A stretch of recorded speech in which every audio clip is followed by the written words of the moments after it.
Click. And all the social medias.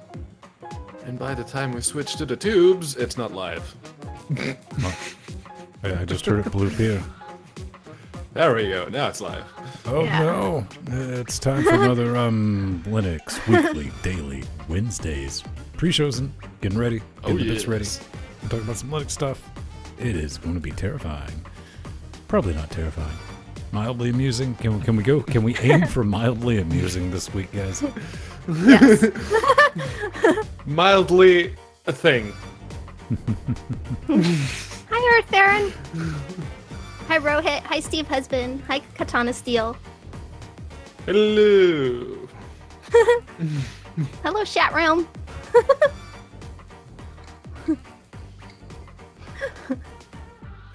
Okay. How's everyone doing on this April hump day? Terrible, man. Terrible. How about you, man? What's going on? English weather. Aw. I'd heard about it, but yeah, no. It's like when we got here in August last year, it's like, oh yeah, it rains a little bit every now and then, but for the most part, it's still summer. It's still sunny. It's still warm. It's fine.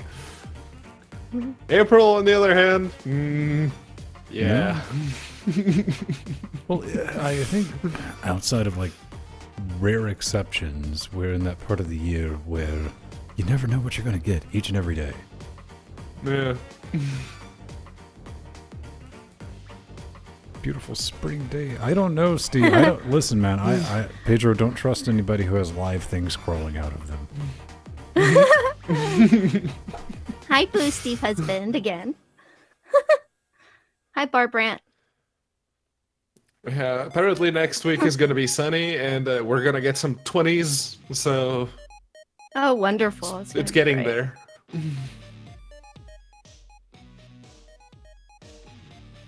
Sup, drugs. Trekkie! Hey, Trekkie! Oh yeah, Trekkie, System Trekkie. Shock released the source code. The max source. Hey, Chibs. So... Hi, Chipsy! Yeah, the max source. I can't wait. Your interview was awesome. You did a wonderful job. Can't wait for everyone to see it.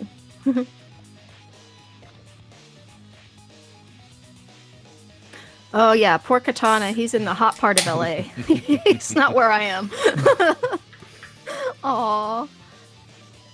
Oh, It's like, hi, how S. many Michelle. miles is LA across? Because while I was there, I didn't get a chance to like go everywhere, so Yeah. I never really got It's the about feel for the size. roughly the size of England. Yeah. it's you can literally drive 6 hours and still be in, in The the great city. urban area. Yeah. Jill, don't, Yeah, you can- Jill, do not lie to the boy. You can drive 6 hours and be like 4 blocks. Yeah, there's that too. Yes. Hey, I drove in LA. Okay. Yeah. It's all Admittedly, about I wasn't. traffic.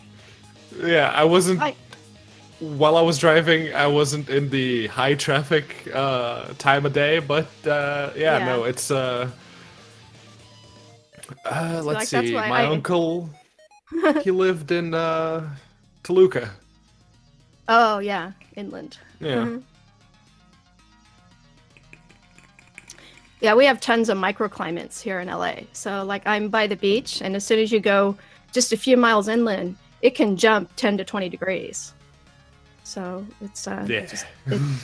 it's just the way LA. It could be, it's like it'll be about 20 here, and it could be, 40 inland. So I can imagine, man. Yeah, everyone drives. Period. yeah. Except me. No, that's why I take the Uber and Lyft. I don't do public transportation anymore. I don't need to. I have Uber and Lyft, thank God. So like when I go to Matthew's house, if I'm alone, I time it so it's not during the worst traffic, so I get there in about 20 minutes. But if I were to go there at rush hour, it'd be 2.5 hours. Yeah. Well, that's one of the good things about Uber or Lyft is it's not metered. Yeah. Exactly. Like you would. No, it's yeah. that it is my transportation because I don't drive, because I don't see well, so It for me, it has just opened up everything for me. I can go to places and not have to rely on my poor husband to take me, or my friends. I can go anywhere I want and not have to take a 3-hour bus trip to get there. So yeah.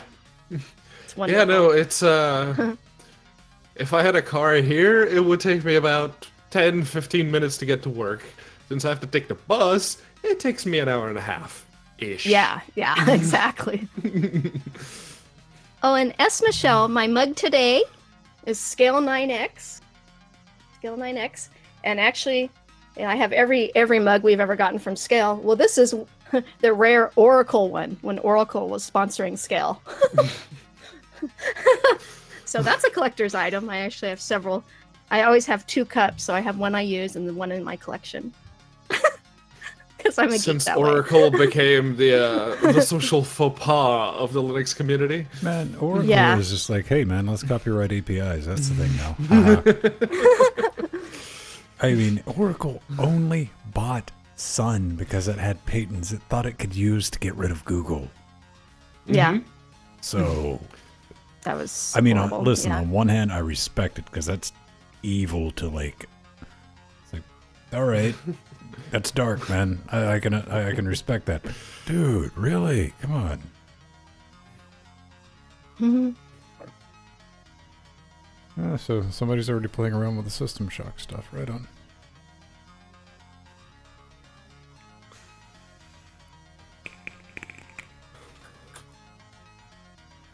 I don't really use coffee cups. So what's gonna be out first? A proper working version of the Mac source code for System Shock, or that remake that they blew all the money on? It depends on whether or not they burn through round 2 of financing.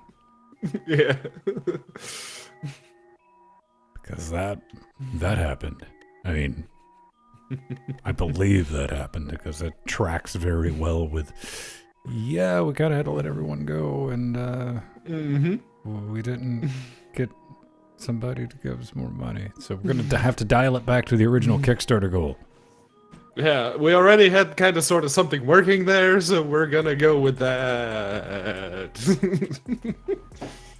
Will bought the latest bundle, or is that show content? What?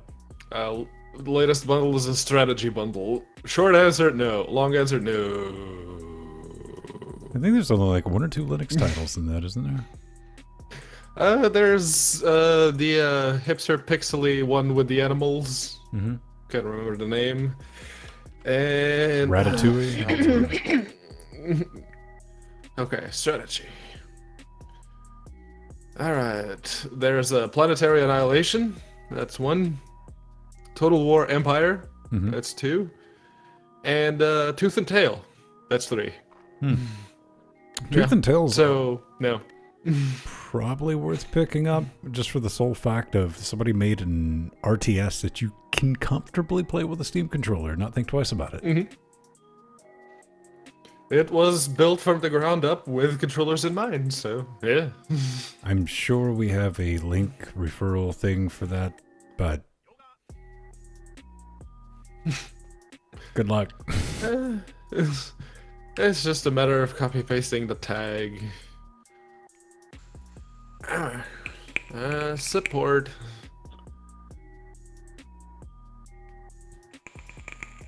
There it is. Copy link. I paste that in, and we nip that. Okay. Oh no. There it is. Marketing. Self-promotion. Deal with it. Yeah, it's you only get Tooth and Tail if you buy at the $12 level. So it's up to you to decide whether or not that's worth it. Oh yes, Full Metal Furries. Oh, is that in a... I've sent an email, since now they have the Linux version. So, yeah, I'm waiting to hear back from them. Yeah. I might have a copy I can give you because I get a gang of keys from Humble now. Mm-hmm.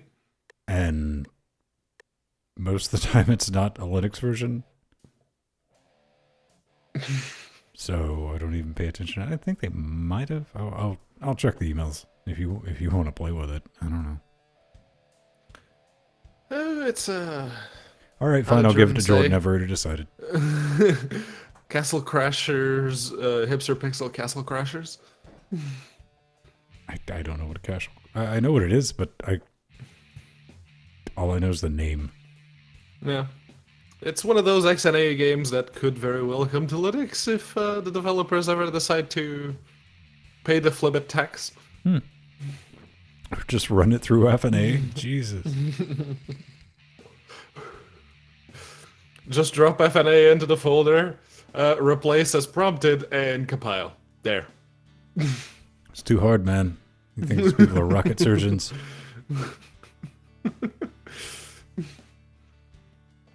Man, you know something I learned about? You know, the SpaceX is working on the BFG, right? The big Falcon rocket. Yeah. The carrying capacity of that is going to be the equivalent of one international space station per launch. Yep. Between the pressurized and unpressurized areas. That's neat. There's a lot of cocaine in that. Wait,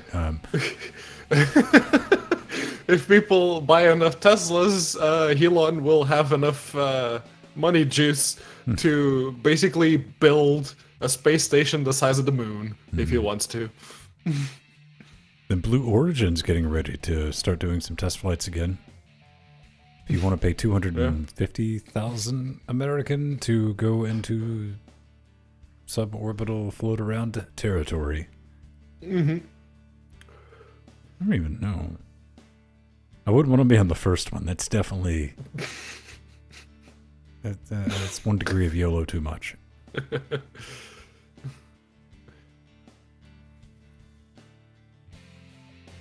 Spider gun does whatever a spider gun does. BFG 9000 and Doom 2 was OP. I like Doom 2. I preferred Quake 2 though, only because we used to play that in university and we got in a lot of trouble because people kept tripping over our network cables.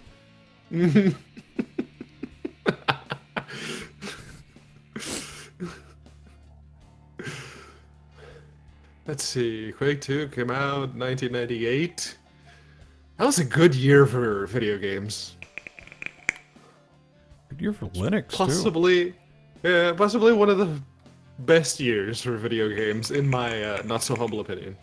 A lot of false hope around that time.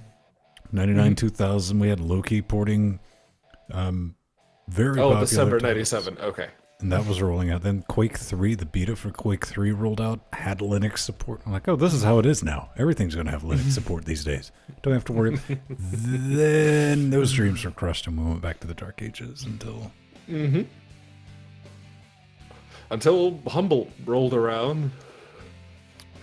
Humble kind of got me. I was like, wait a minute, I can play something other than a first-person shooter? What? Those are all on Linux? Really?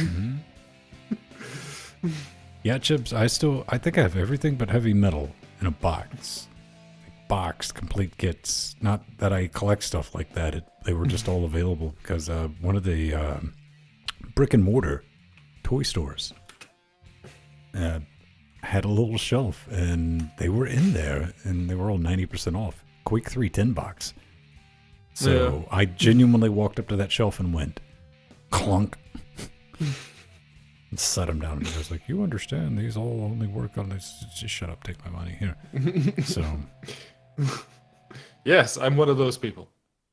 Chop chop. I actually bought a few games at Borders bookstore, the Loki games. They actually had a larger because Linux was becoming the thing, which was awesome. So there were actually more Linux books, computer books than Windows or Mac. It was awesome. And they actually had a shelf of Linux gaming and how to program for it. And they had a lot of the Loki games. So I bought quite a few from there. Back in those days, man, I mean, it was infinitely viable, like, to pick up magazines because it had Linux software on it. It's like, what do you mean? You just download it, not on your 56K modem that had a 2440 handshake. You didn't, so yeah. Having that, like, app repo CD and stuff like that was a good way to play around with stuff.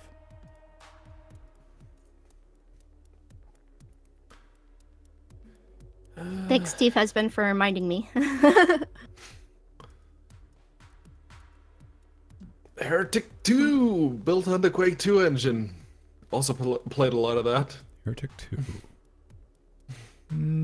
It was third person. Oh, I know the game. I'm trying to think if I've ever played it. I'm not 100% on that. I might have like sat down and poked it, but I don't think I ever spent any quality time with it. And of course, Soldier of Fortune, because yeah, Soldier of Fortune. All right, that's our timer. I'm gonna go grab a refill. We're gonna get underway. I remember borrowing.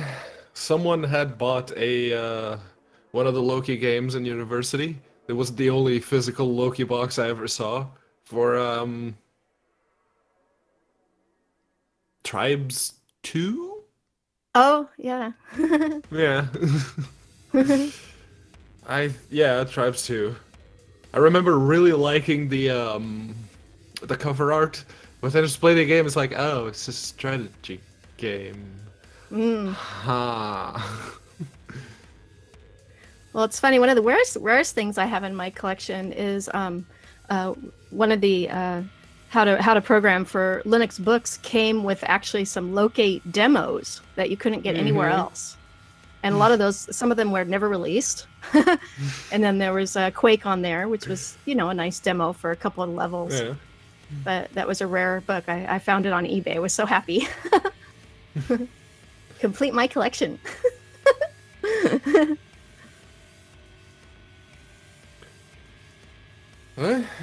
Live video is not happening on the LGC page. I wonder if Van forgot to add the new link to the live page. Oh, maybe. Oh yes, it's still showing the Freemans. Oh, right. Poor Boo Boo. We'll make sure Ven fixes that.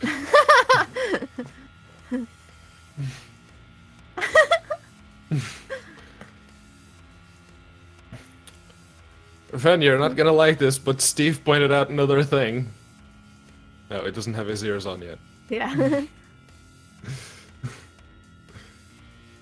You're not gonna like this, Ven, but Steve pointed out a thing.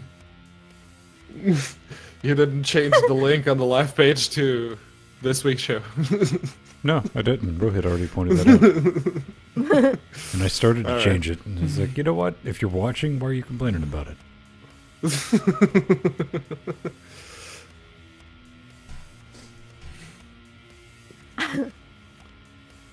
But yes, there is a link. You can find it. It's been posted on the Discord. Yes. Poor Steve Husband. He doesn't want to be signed in on his Google account at work, so that's why he doesn't get the notifications. Incognito mode. I'm also going to throw this. 113 times we've started at 3 o'clock on Wednesdays. I'm not a betting man, all right? But I'm almost willing to bet at 3 o'clock next week. Pretty safe bet. Yeah. No, he knows to go to the YouTube site if the live page is down. I've taught him that.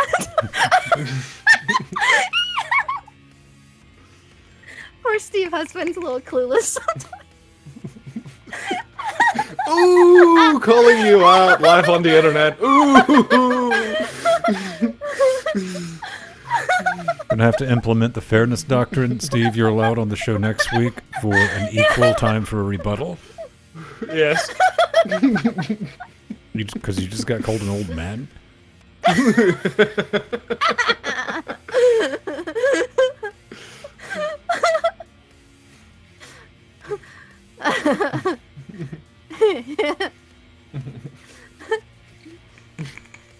Poor Steve Husband.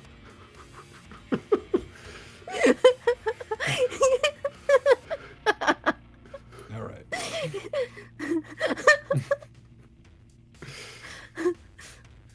All right. Let's take down the music and stop. Get that. Lock that. Close that. And let's hope the box doesn't explode.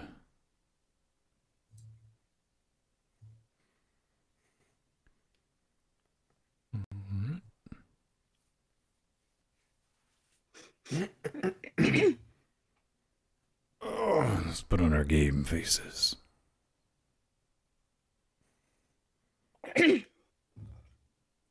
Carefully align things on the desk in hopes that I don't knock them over. I've only knocked one thing over on this desk. And it was a cup of coffee. Of course it had liquid in it. Oh, natural. And I got lucky on that because it like went straight here, like right on top of the computer, and it just caught it just right, and I made the mad dash. And like directly next to the computers, like both of our giant, not giant, but you know, UPSs. We have two of them down here. Oh, that's what I was worried about, man.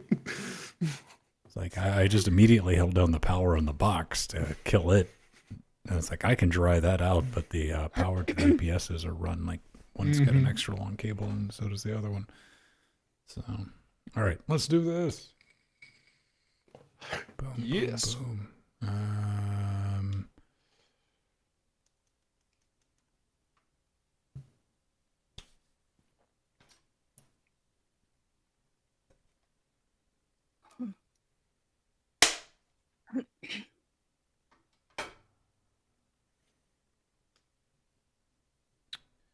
Coming at you in 3, 2.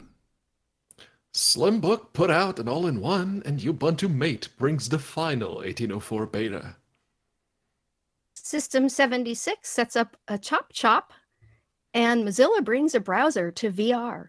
And OpenSource.com is going to be talking about video editing, which one's the best, and Ryzen, second coming. We're going to talk about those prices, all that and more, because there's another great day for Linux, everyone. So let's go. 2. And welcome back to Linux Weekly Daily Wednesdays. That's right, it's time to sit back, relax, and talk about some of the neat things that we've personally found going on in Penguin Land. I'm Ben Stone, joined every week by the man on the island way over there. I'll never get this right. It's Pedro Mateus, and back, Hollywood Jill from L.A. No. Doing that thing, man. Coming back. I gotta get used to that. Sorry. You never get used to it because your brain thinks it's like, oh, I got you this time. I got you this time. It doesn't. Nope, and it's always the other way. Then if you get really good at it, I'll flip your image. So, Oh, no. before we get started, we do like to see what's going on. Not a lot to report. I was talking in our pre-show that I almost went plowing into an Aldi's parking lot that was closed off with workers in it this morning. So, yeah, you almost read about me in the news. Outside of that, not a whole lot going on. Jill, how's LA been treating you since last week, man? Oh, pretty good. I have something fun that happened. Here's the LGC flyer. And I went to Community Hack Night at Riot Games Monday night and handed out more Linux Gamecast flyers. And several people commented why a picture of me wasn't on the flyer with the rest of the LGC hosts. And so one of the employees said it was because Jill must be the horse. And everyone laughed. Sorry. It was just, everyone just started busting up laughing. I keep on meaning to like do a thing because if you don't watch our Saturday show, it's a bit more wild. And this one is Yes. Tian Empty put on his horse coat. We got a great screenshot of that. And I always wanted to do like the Old Spices, like look at our horse. Now back to me. Now back to our horse. Our horse is now a leprechaun. Pedro, Oh what my have you been up God. to in Space Britannia, man?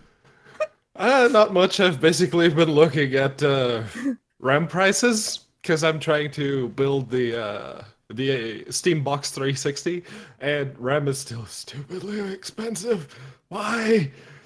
Bring it down a little bit. No, not if we can. Man, RAM. I got a feeling like even when they get the Fabs ramped back up for everything, and mobile phones quit using. You don't need 8 gigs right now in your Android device, but they're going to pull the same thing as the hard drive manufacturers did after the flood. They're like, no, we can keep these prices like this, and other people are buying them like this, right. So yeah. I don't know, man. So computers need RAM, they need love, and System 76 is kind of a well-known name, and they've been making their business overseas, but they're going to take it back to the States. Yeah, Jill, tell us about it. Yeah. So this is awesome because it will allow them to have full creative control over their hardware manufacturing and allow them to iterate hardware and design changes much more quickly. And the other wonderful thing is this will not only allow them to have full control over their open software with their Ubuntu Linux-based Pop! OS, but also let them achieve their dream of world-class open hardware for desktops and laptops. And they will be one of the first manufacturers to do this in a major way. It's pretty awesome. Well, right. Doesn't Apple have a few things that are assembled? I mean, I should just say assembled because that's basically what we're looking at. Yeah. No, man, they're going to be moving the manufacturing currently, like most places. I mean, it's done in China, and you know, it's like there's a small team currently working through like supply chain development. You know, the manufacturing techniques and just like the refinements. Like, how are we going to do this here in the States? Didn't they say they're going to be doing it in Colorado? Yeah, Denver. That's pretty decent because, you know, they said in the article if they're going to be able to do the chassis manufacturing. I'm guessing this is going to be more for their desktops, but it said if they're going to be able to do that in-house, they're going to be looking at things like if there's a manufacturing defect, if there's something that needs to change. They say their current turnaround time, where they're at right now, is like 4+ months, and that's something they can implement very quick. Yeah. Good thing? I think it's a good thing, right? It is, and System 76, regardless of you know, your opinion on it, it is one of the very few and relatively successful hardware distributors that sell laptops and desktops, and at one point also sold all-in-ones, but we'll get to that. All preloaded with Linux. Why did you do that, Pedro? You had a really good lead into our next story, and you just burned it. Yeah. Oh, man. But yeah, it's good. It is good, yes. I think it's good, and they have good support. They've gotten better. And if you don't know, Jill is wearing her Pop! OS t-shirt. Yeah. That's definitely a thing. Still haven't tried it. From scale. Gonna be honest with System 76, a little too rich for my blood, but I think they do good work. High-priced, pretty, up next, all-in-ones. Oh, yes. So you may remember Slimbook. They sent us a laptop. It wasn't very good. Now they seem, even after they've released the new and supposedly improved version of that laptop, they now also have an all-in-one. And if that looks tiny, that's because it is. It's a 24-inch all-in-one with a curved screen. Huh. Yeah, so it comes with Kaby Lake. It has a DR4 RAM. They say it has multiple ports. You can get either the i5 or the i7 version, similar to what you could do with the KD Slimbook. And, well, for all intents and purposes, it is very much an all-in-one that seems to come preloaded with Linux. Even if all we have to prove that are renders. It is renders, man. I mean, it's a piece of kit. It does look a bit GIMP-shaped and rendered. I'm going to agree with you. When I saw curved monitor, is like, all right, that's the thing, because I've basically realized that I'm going to end up with a curved monitor because of the ultra-wide aspect that I want to have down here for this show to do some things. But 24-inch curved, that makes there's no point. That's... when you can see the curve in both edges of it and around it, don't know about that. There is a upgradability possibility, two hard drives up to 4 terabytes on this. It is a frameless monitor, so it's got that going. 6 USB ports, they're very proud of that. Available in an i5 2.5, i7 2.7, 8 to 16 gigs of DDR4, 32 gigs is going to be available later according to their web zone. This kind of caught me though. Intel HD 620 4K, not really. Graphics, and I do say that because 3840 by 2160, I'm not letting this go ever, is not HD. It's UHD. No, they it's actually, yeah, the actual part itself, according to what Intel calls it, it's the HD 620 UHD. So yeah, they are calling it ultra high def, and yeah, it's still not an Iris or an Iris Pro GPU, which if you're going to be stuck with an embedded Intel graphics system, you kind of want that Iris. You kind of want that Iris Pro, because those actually have decent performance for what is a glorified chip on top of the CPU. So well, and you keep track of this better than I do, because I loathe mobile Intel hardware. Not just Intel, just I don't like laptops, so I don't track this stuff. Can you game decently on a 620? 620 should give you performance somewhere in between the NVIDIA GTX 910 and 920M. Like the laptop parts, the really skimpy ones that, oh, look, it's got dedicated graphics. So you can, in theory, play on it, but it is still very much an IGP, and it's not going to even like one of those low profiles 1030s, even the gimped ones that they released with DDR3 memory. It's those will give you a better performance than you're going to get out of this, but this isn't very clearly aimed at gamers by any means or measure, so it's something to look at, I guess. Jill, you really like all-in-ones for some weird, bizarre reason. No, I've always disliked them very much because of their upgradability, and being able to service them yourself is really a pain.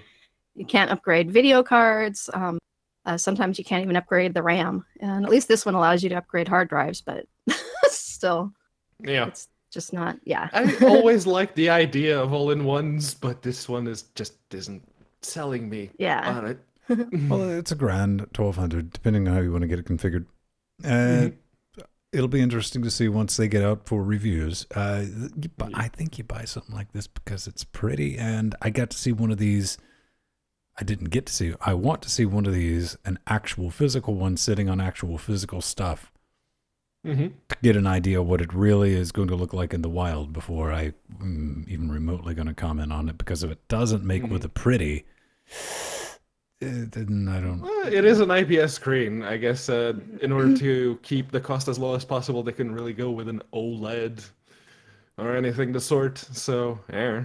Well, it's not even the screen. I mean, it's the whole package. And yeah, all-in-ones, I like the idea of it, but Jill, you're right about, I mean, when they nope. Yeah. Yeah. A lot of times you're just stuck with a very expensive brick after that. Spectre's back with, well, you know about it. It's an Intel issue. Also affects AMD to some degree, extent, meltdown and all that. We've seen some performance issues. And especially on older Intel hardware, Kaby Lake and before, it just kneecaps it. But there's a way to mitigate the slowdown. And actually, there's multiple ways, but this is, I guess, what would you say, Pedro, a simpler way, possibly? Simpler if you're not this particular person. What's his name? He writes thinkpads.org, and he, there it is. Oh boy. Onion Gallic. I probably butchered his name, but yeah.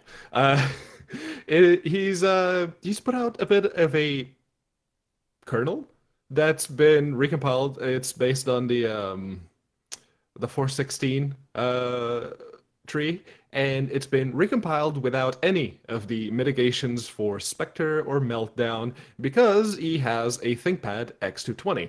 And if you have one of those old Ivy Bridge, Sandy Bridge, and before then, even Haswell has some noticeable performance dips with the mitigations.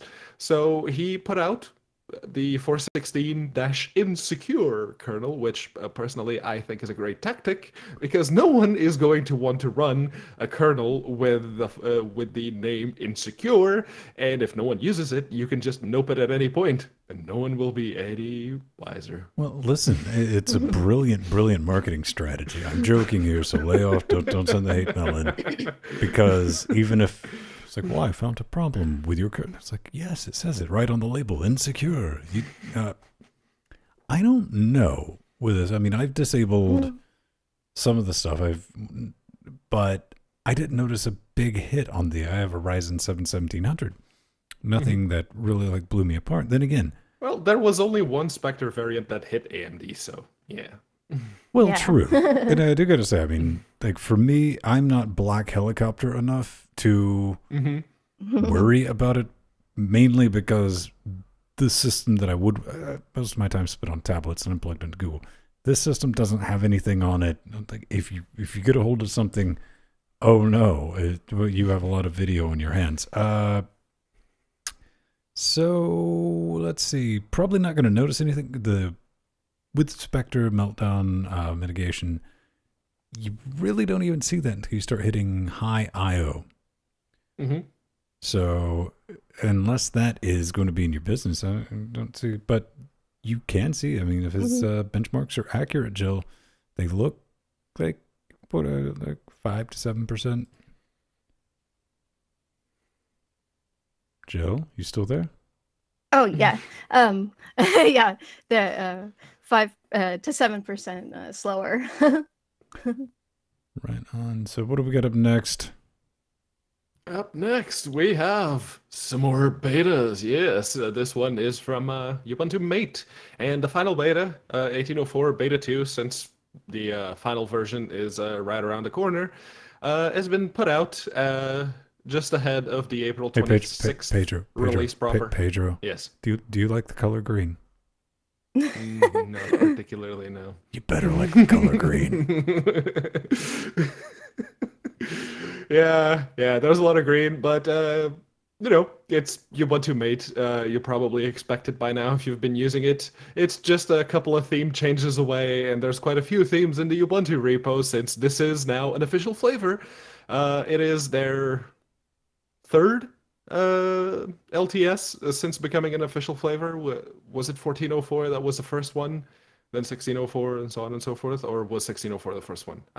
I can't remember now. We had Martin on the show once. I cannot for the life of me remember. Yeah. Yep. Windows applet minimal installation, Joel. What's that about?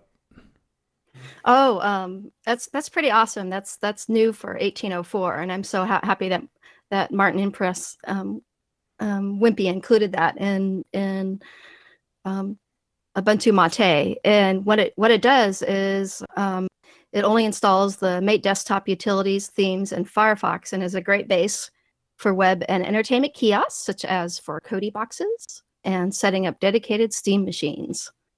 And it's really going to come in handy for me because I really, a lot of my boxes I like to customize. So that's really nice to just be able to do a very minimal installation that isn't necessarily a network installation.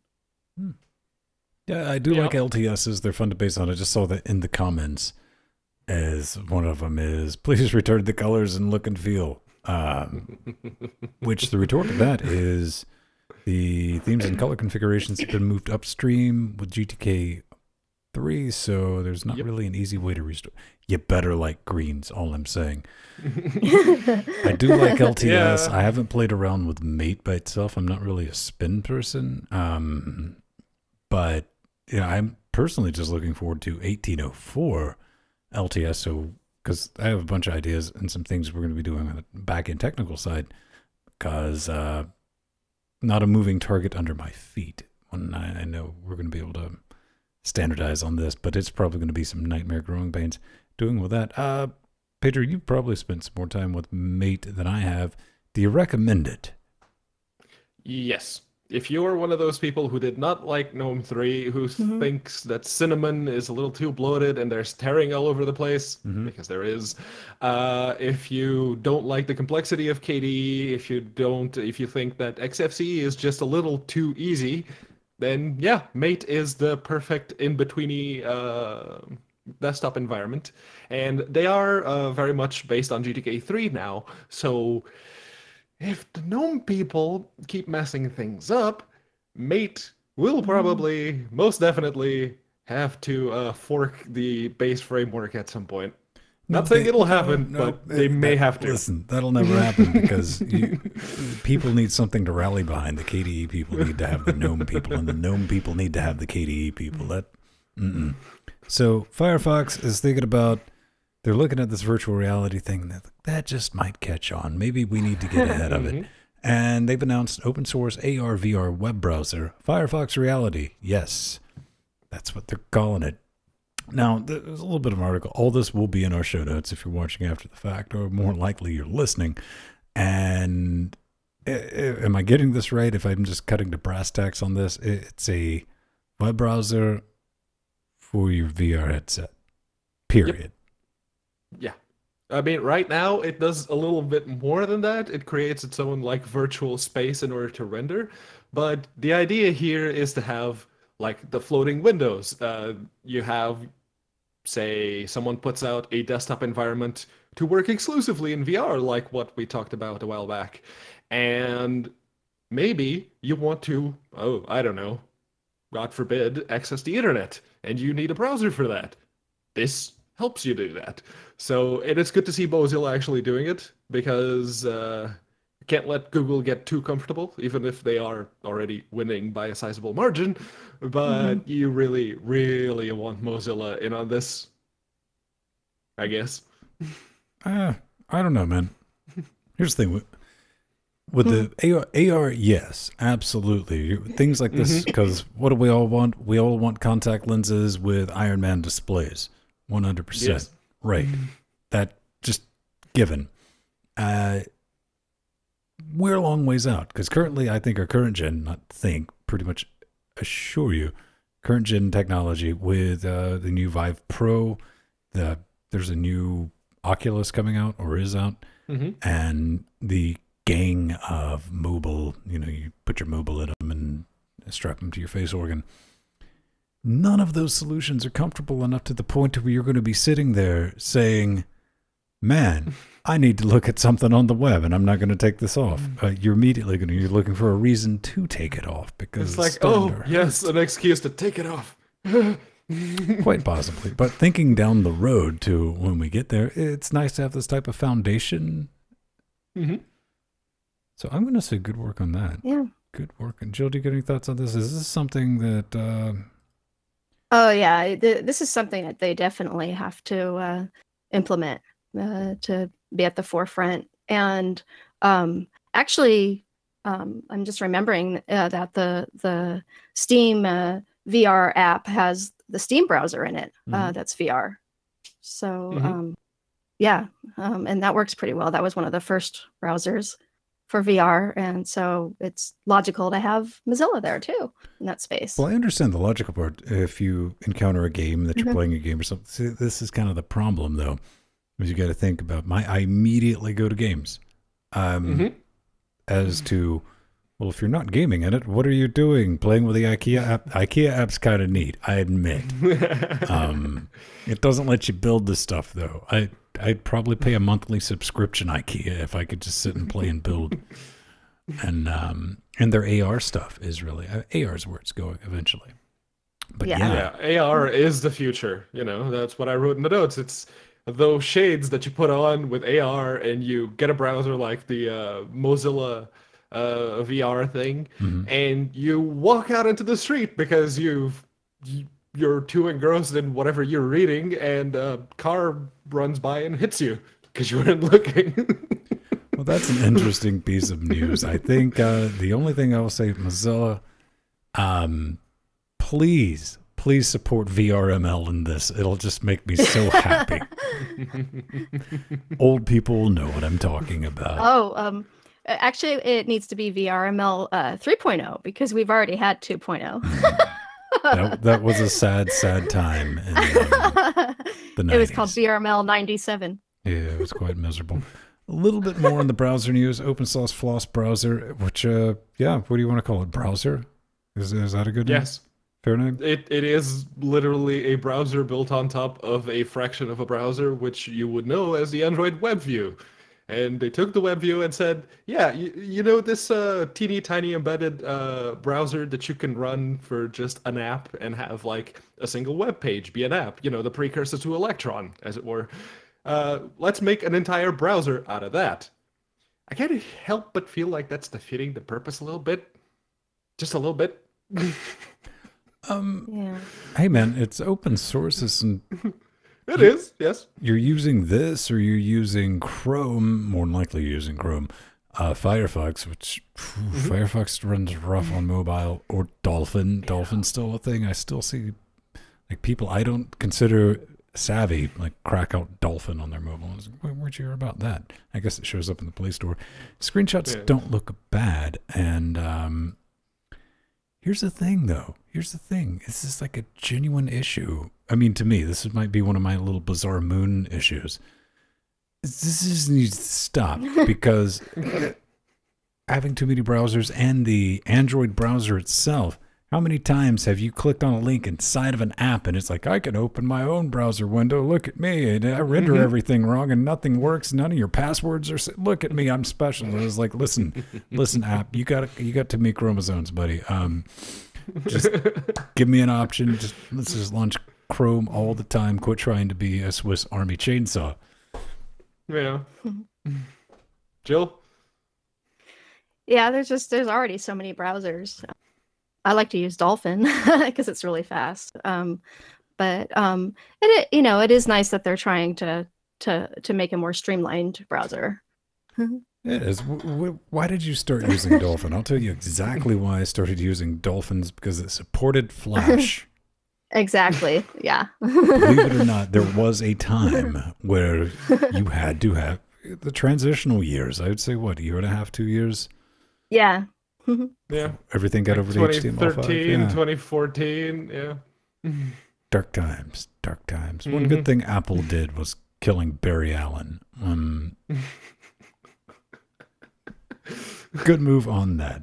Okay, video production, Linux, it's a thing. It's really easy to do in 2018, and opensource.com has a little bit of an article about it. Linux is a big deal in modern movie making. Whether you're a hobbyist or a professional, you can find, we all know that.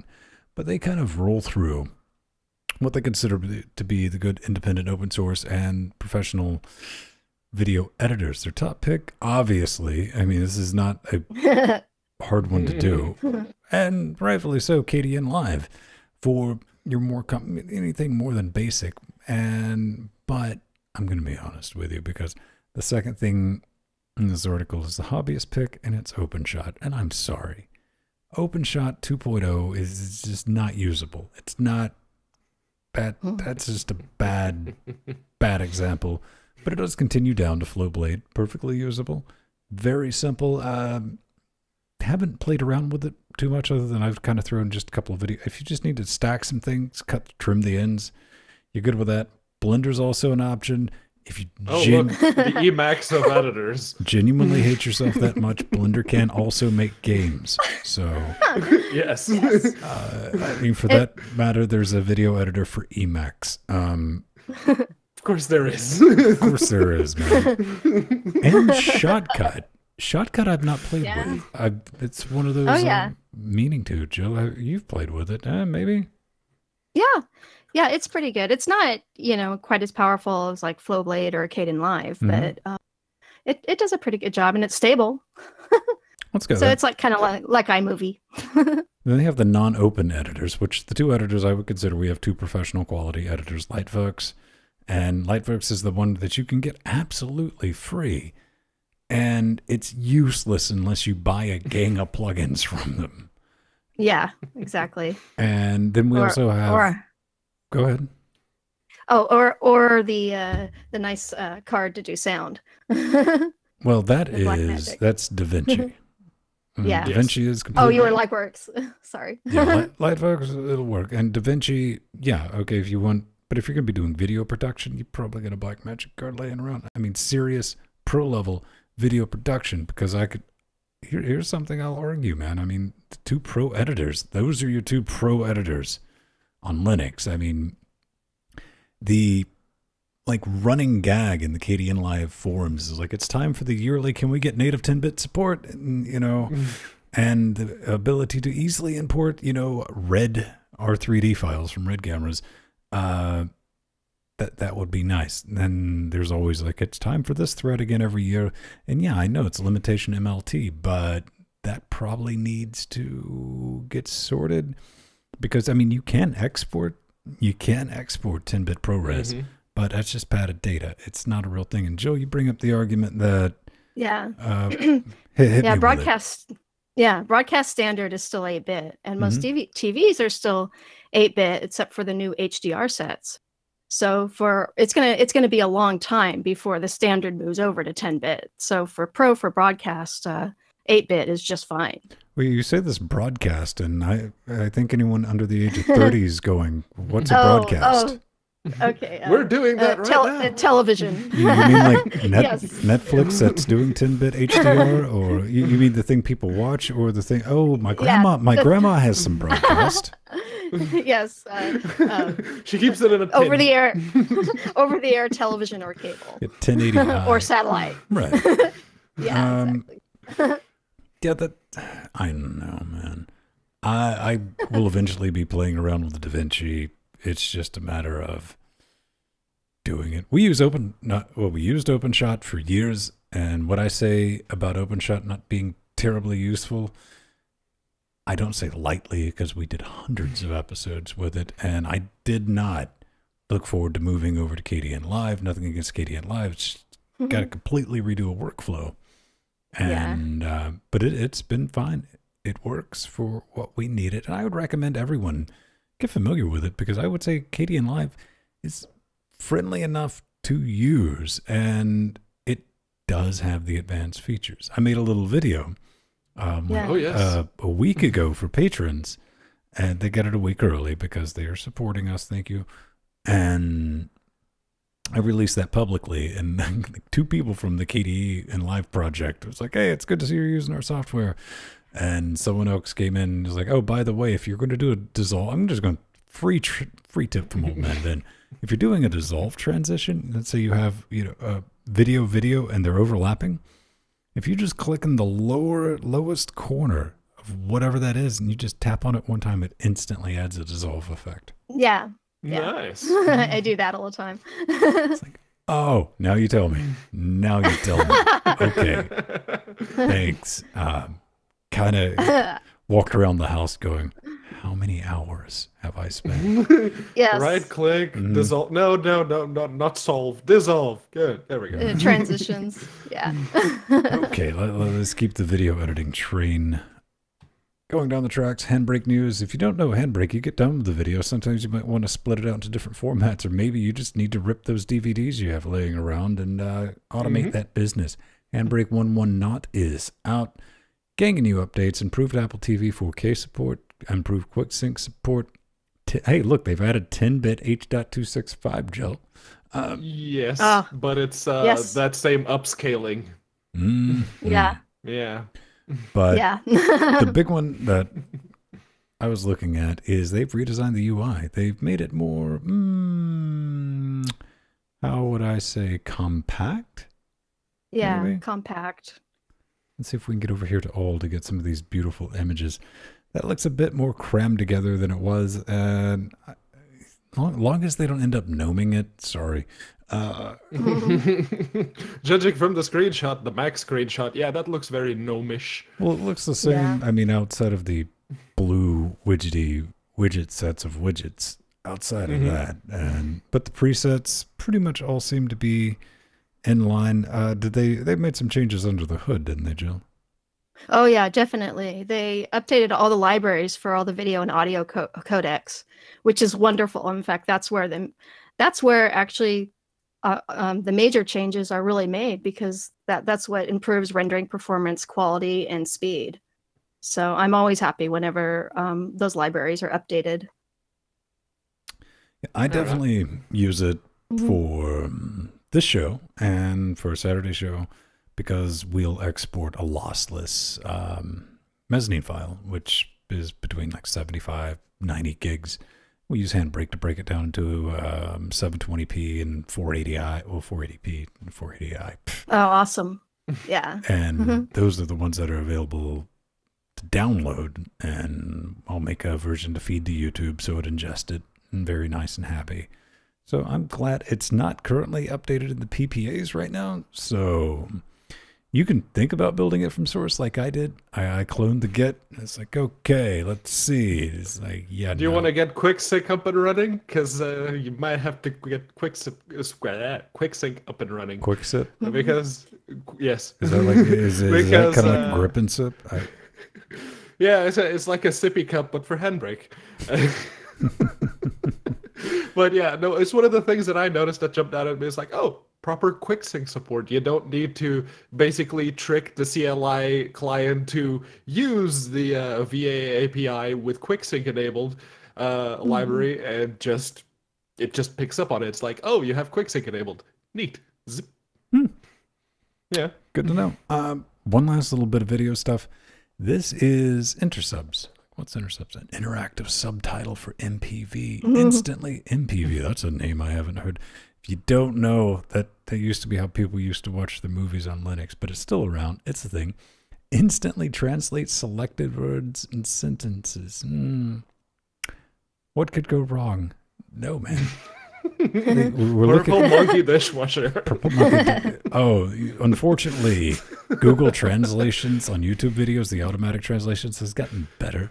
But those first days were hilarious. I would rewatch shows just with closed captioning on and just laugh hysterically about malfunctioning aardvarks. And that was a thing. Okay, now back to this. What does this do? You just say you have a... All right, I'm not going to try to pronounce things because people make fun of me. So you have German subtitles. You're watching something that's subtitled in German. You can click on that and pull up, word for word, a translation to whatever dictionary that you've thrown at it. And so that, I don't know how useful this is, but this just made all my neat neurons fire.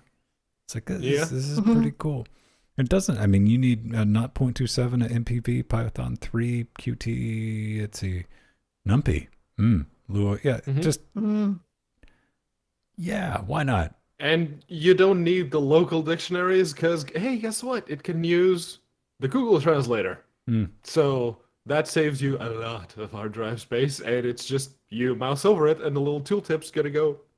There you go. That's what that word means, and gives you the full sentence as well if you'd like.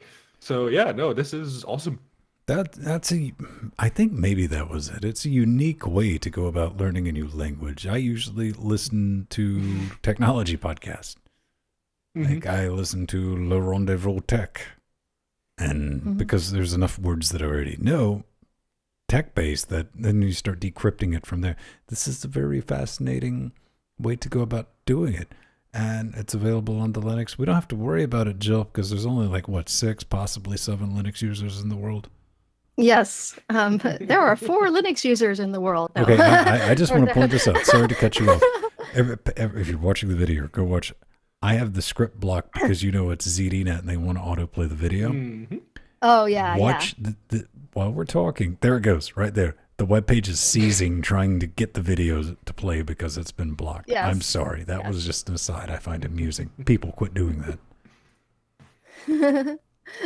Okay, well, this is based on one of the many surveys of how many users are there anyway, and the surveys are always wrong, as we know. They just because of various the way the open source community interacts with each other, and it's basically stating that there are millions of desktop Linux users, despite the fraction that of 1% that the net market share, stat counter, and digital analytics program surveys report.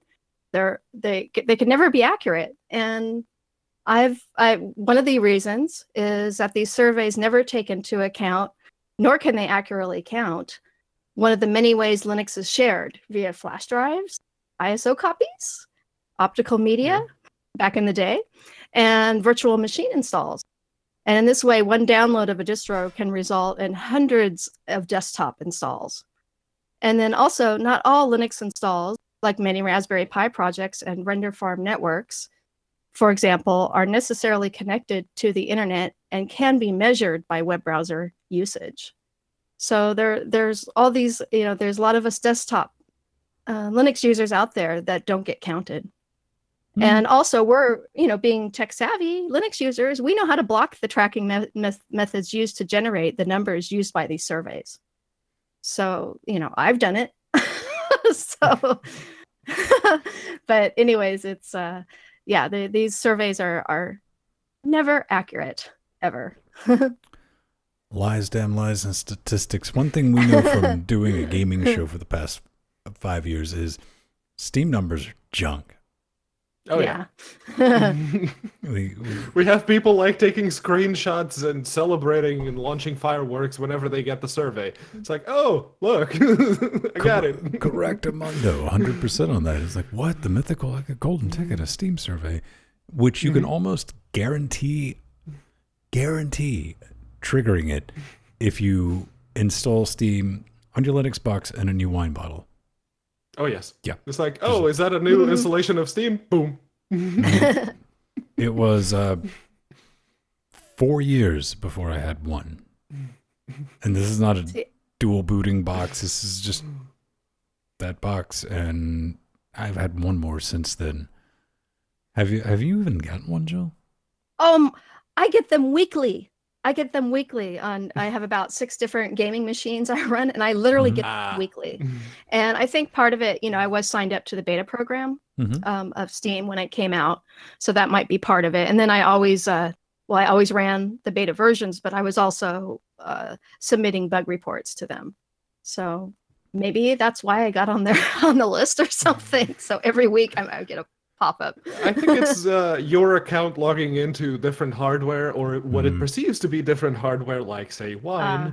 And it just goes, oh, wait, that's a new box. Wait, we need to count that. Okay, definitely. Here's a survey. But I agree with you, Joe. A lot of people block, especially if you're doing any type, through web browsing, you get your privacy badges and stuff like that. All that's going to be enabled. And, I don't know. It's like, do you count Android devices? Do you count Chromebooks?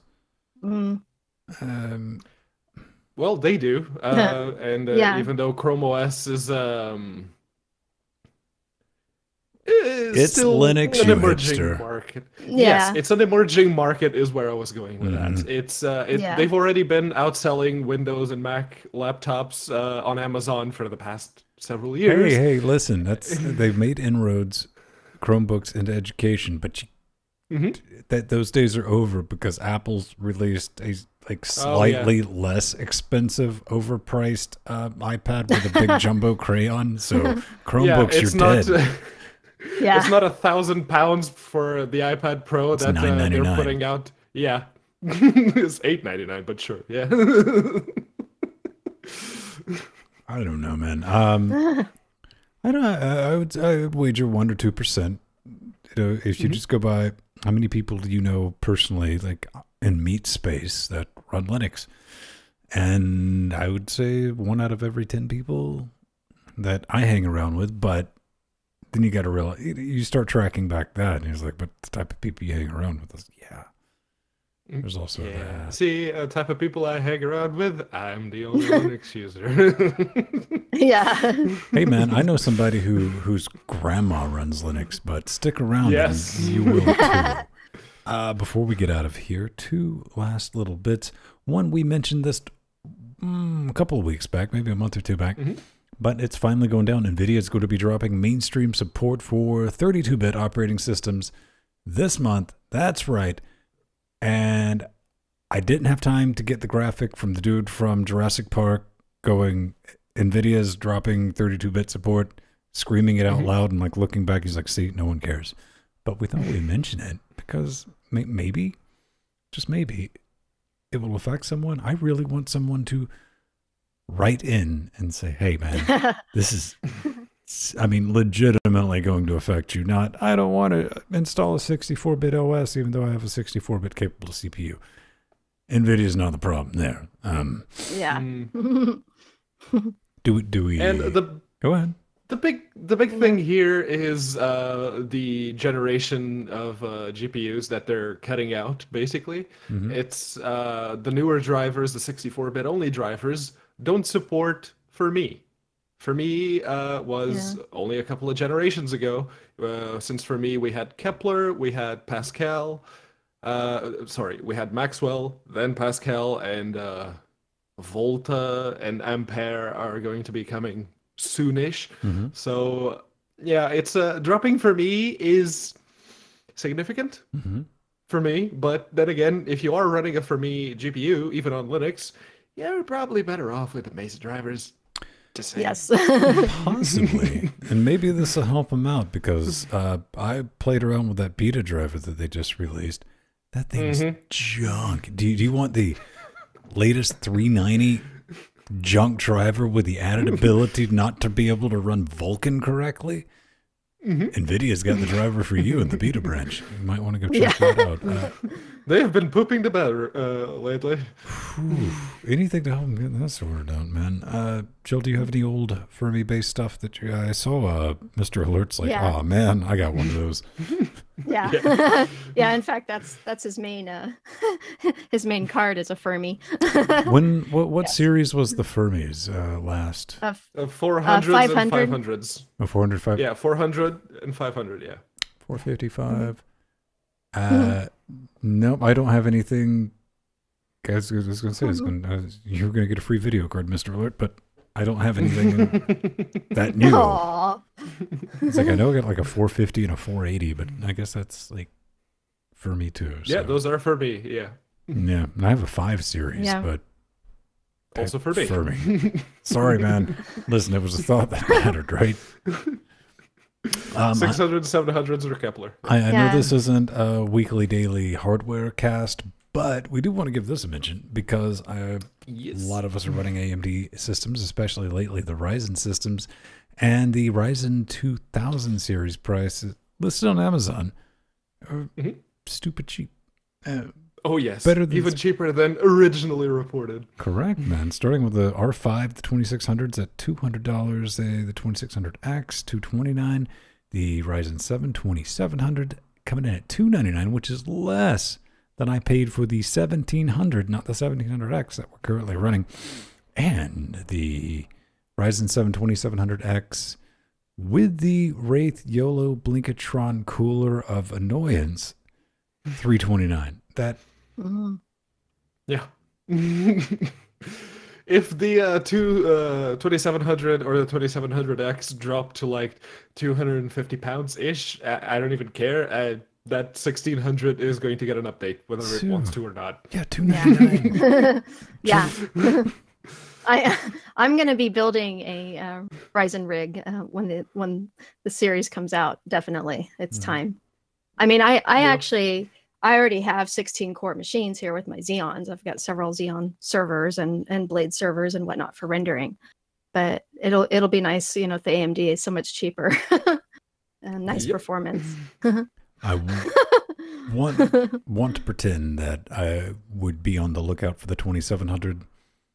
Currently, right now, the 17 does. If we're going to be moving away from like the 1700, probably end up with our current Moon setup. We're going to have to go Threadripper simply because of the way we have utilized virtual cams and the way they're not supposed to be utilized, and they're very heavy. But the 2700 might be an interim upgrade at $299. Like I said, that's less than, I mean, what is this, like 6 or 7 months I've had the 1700, and I paid like $300 and some change for it. So I think the moral of this story is keep an eye out for the 1700 series. Put some price watches because those things are going to get cheap and they're good. Yeah. And don't pay more for 1700X if you can find a 1700. There's we've proven that time and time again. So we are about to talk with Chibs, and we're going to be talking about not Penguin Con, but Penguicon. What? Penguicon. Yes. Penguicon, Con of the Penguin. It's going to be terrifying. Not really. It's actually a very fun conversation. It was so fun and interesting that it caused our render box to pass out yesterday when we recorded it. Yep, So, it caused a fire. but before we do that, we want to thank everyone who's made this show possible. If you make the show possible, join us on Patreon. We can get you some cool stuff back in rewards, and you help support the show.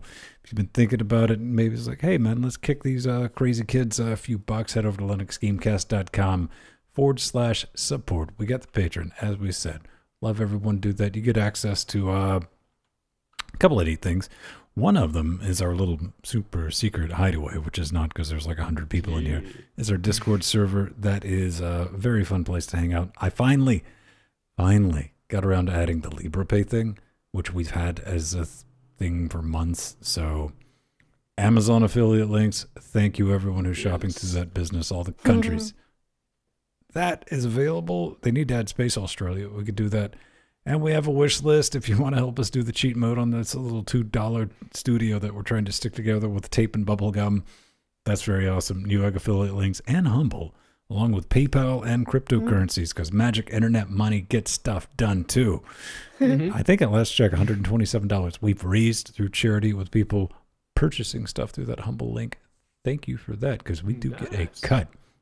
Now we are done shilling, and last week Jill's like, "Hey man, you guys should do some more interviews." So I think we're going to do that. Take it away, Othervin. Let's go.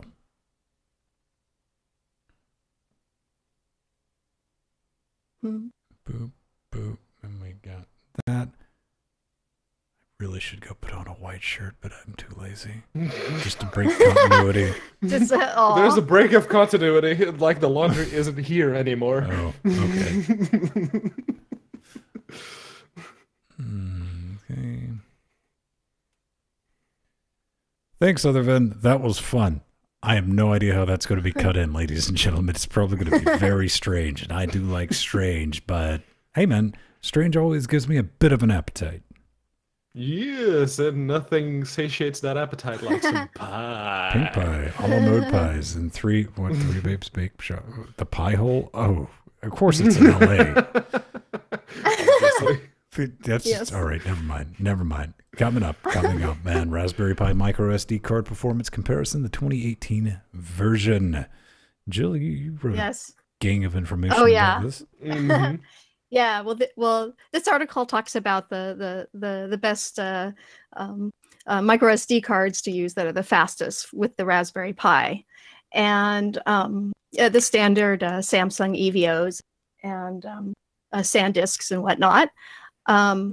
But I've had a lot of fun playing with overclocking the card reader in one of my Raspberry Pi 3 Model Bs.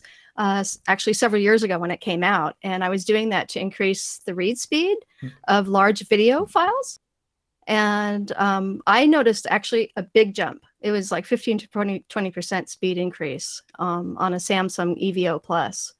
So it does really help. I don't in the article they talked about some of the tests they did real world usage, which didn't significantly increase the speed, but I have found with video files it increased it a lot, and so have other people. I've found other users and whatnot. Yeah. That's what Flash suffers from, right? It's the sequentials.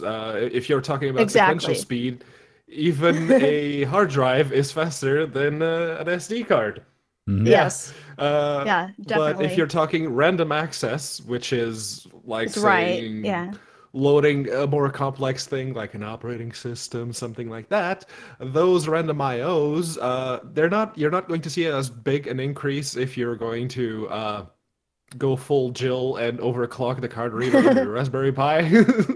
Actually, I forgot to take the UHS 3 card that I have in my Chromebook, because it's got a few extra contacts here, and they're not actually using any UHS 3s in the tests. They're just using regular SDHCs and SDXCs. Damn. Well, on your Raspberry Pi, what are you wacky kids up to that requires that much performance? I'm curious. Well, I was using it to test loads, actually, for for a friend who was doing a TV ads running on TVs, like in doctors' offices and whatnot, and wanted to load large video files, and that was that seemed to improve it, definitely. But the problem with it also is that the cards get corrupt easier because they're reading faster. So it's not good it's for like long-term use. Bend at this speed. I don't know. I mean, just put more voltage on the pad, man. It'll fix it. Yeah. No, Never mind the smoke. Just increase the voltage. Genuinely not something I've ever really considered was read and write speeds on a Pi. I've never did anything that would be misconstrued as intensive on one, other than I've effectively poked it with a stick and it's like, all right, that's a really neat piece of kit. Raspberry Pis we've talked ad nauseum about, but we finally found somebody to use a compute module, Pedro. Yes, finally. After over 2 years of Linux Weekly Daily Wednesdays, we finally found someone who actually used a compute module for something. He actually built an entire game console out of the compute module 3. It's not the 3B plus compute module, but what is this? Yeah, it's a compute module 3, man. Keep going. Yeah, it's what he was saying. If you read the details in the description, he's going like, I've seen this done before. A lot of people have tried it, but they were using the Raspberry Pi Zero. Now, the Raspberry Pi Zero, even though it's very compact and it's probably what you want to use, because it'll make your life so much easier, it also has the disadvantage of already having everything and you having to account for that space. The compute module, on the other hand, it's tiny. It's teeny, teeny, tiny. And it slots into an SO-DIMM socket. So if you can, if you have a way of getting the custom PCB, you can put one of these consoles together for yourself. It just needs the it's in the list of the components. If you have a look at it, it's really well done. The case needs some filing down because that looks very clearly 3D printed, but Pedro, it looks really good. All right, you might not want the freshly 3D printed aesthetic when you're trying to achieve extremely low TSA acceptance factor. But for getting your kit stolen on the subway, you want it to look a little 3D printed. Maybe put some duct tape around it, and no one's going to bother. People are just going to return it. It's like, oh yeah, I found this. You'll generally like, oh, here, you dropped this, and yeah, no, it is a very good use of the compute module, and I'm glad someone managed to use it for anything other than turning a TV that has a DDR3 SO-DIMM socket into a smart TV. They actually made a games console out of it. Big fan. Yep. Very good piece of kit. I mean, it's awesome. Wanted to pick up a compute module. I never got around to it. I wanted to surgically fuse it with my dumb TV with like some two-sided Velcro or something, or some tape. More than likely it'll be tape. I'm a big right there in the middle of the screen. It's like, right there. Click. Man, I might just like pull the TV off the wall and see if I can just hold it in there with force. But just to build a little Plex server up in that. Good. Consoles are fun, and gaming gets stuff done. I mean, sometimes that can be a driving force in innovation. Jill, have you built any walkabout, like, Pi game console things? No, I haven't, but of course I know someone who has. Yeah, and this one is actually a grade from the Pi Girl. That was its inspiration. So that was pretty awesome. But no, I haven't done that myself yet. Using RetroPie.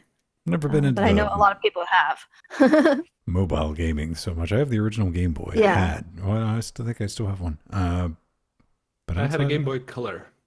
Yeah, actually, for me, I don't see well, so those little screens are a problem. So yeah, but but I do have a lot of them in my collection. So if you like mobile gaming, maybe you can Tell us why it's awesome. Send us... Yeah.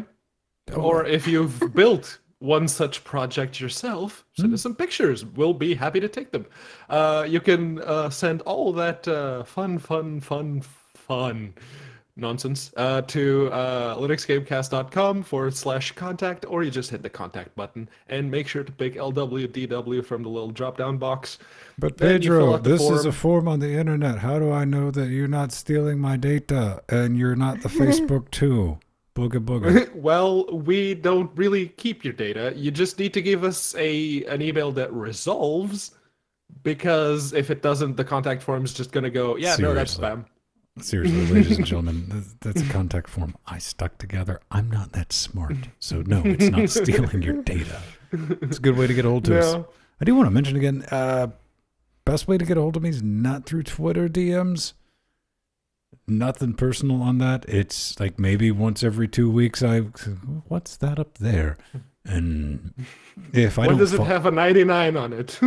Well, there's that. And if I don't follow you, it like puts it in this other category that I never see. And use the contact form. That way everyone gets a copy of this. It's easy to move around. And but you can also always leave us a comment on YouTube or anything like that. It just drastically decreases the chances of it showing up on the show for no other reason than we might miss it.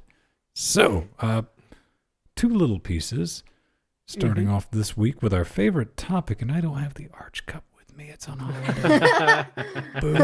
Boo, Vin sucks. It's basically Arch Comment 3.0 or 4.0 at this point. Why is Arch a running gag on the show? What would you recommend? And don't even say Debian or Ubuntu-based anything. I don't want your tap the brakes on it right there. You can't walk up in somebody's house and be like, hey, man, I demand a solution.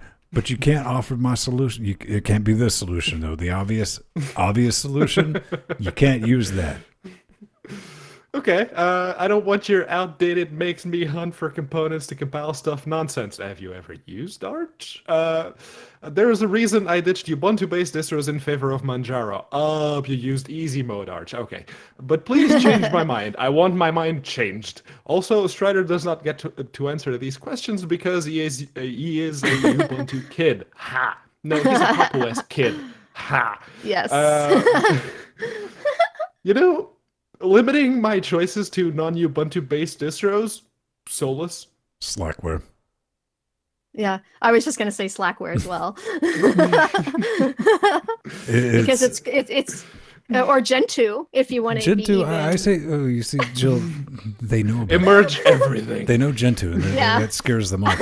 If you want to find out how little you actually know about Linux, feed them to the Slackware grinder. Then they go, what? Exactly. RTFM and GTFO. Yeah. You got to insmod. You got to package. Right? Yeah. That's a thing. And I don't know, man. I mean, use Arch. It's a great tinker toy. It's good for learning. It's because it's got the community, and the community has that momentum to it. And it's, I don't have any hate for it. We've explained ad nauseum.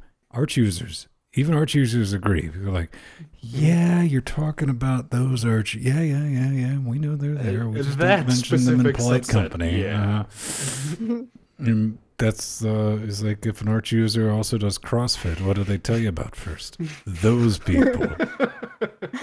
Those people. And Flying Spaghetti Monster help you if they're also vegan. Just run.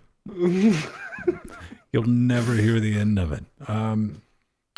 Let's see what we have up next. Last but not least, this comes from John. John writes, I think I've learned in a sensible manner how to edit videos from Vinstone's how-to videos than any other website or long drawn-out snooze-fest online courses. Thanks for showing how you do it. Keep up the great... Ow, man. Come on, great work. It was awesome. Couldn't cut me more deeply. Ow. That's what happens when you put out useful things on the internet, Ven. Yes. Okay. As opposed to how many useful things have you put out on the internet, Pedro? Remember that Neverwinter Nights how to. Okay, hang on. That's one. Yes. Let's see. Fudunto isn't a thing anymore, so I can't use that. Oh, you killed a distribution. -1. Yes. So I'm down to not. Okay, I'll just leave it there. You know, that's fine. I don't know, man. Jill, you do the whole education thing sometimes. I mean, I'm on a board nonprofit thing, and I hold a class once a month, usually twice a month if I got time for it. Teach people lower income on how to use their Linux boxes and all that fun stuff, which I enjoyed doing. You know, I in a past life was a corporate trainer. Imagine me walking into the program. You're doing it wrong.